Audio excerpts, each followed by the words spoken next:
Hello, my name is Jared Ludlow, Publications Director at the BYU Religious Studies Center, your weekly resource for gospel scholarship.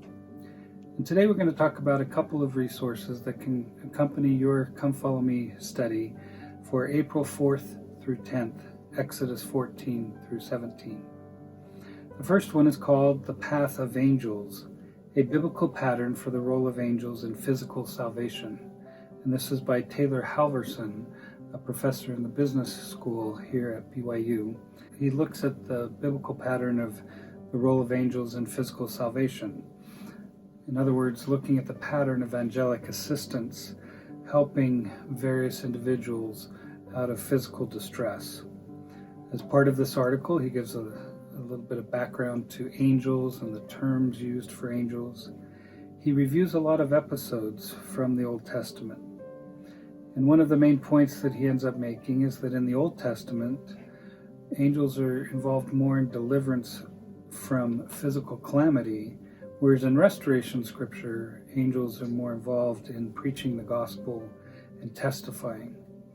And so he kind of likens or combines these two concepts in that we need physical deliverance and salvation in order to also then focus on our spiritual deliverance and salvation. The other article is called Old Testament Types and Symbols by Gerald Lund, a former Institute and CES administrator. And this comes from a church education system scripture symposium. And as the title suggests, he looks at a lot of Old Testament symbols and explores how they help us understand gospel principles. Initially, he talks a little bit about how the law of Moses, or a lot of what was lived in the Old Testament, was a preparatory gospel for the fullness of the gospel.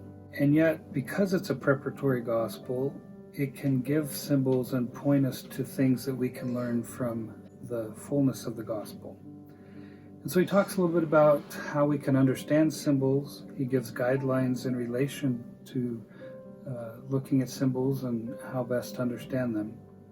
And then he breaks it down into some categories, giving some examples of symbols in ordinances, with feasts and festivals, and then from some historical events, such as the binding of Isaac by Abraham and so forth. And so throughout, he's trying to pull out not only some examples of symbols that can apply to gospel principles, but also gives us a framework for how to approach understanding symbols better.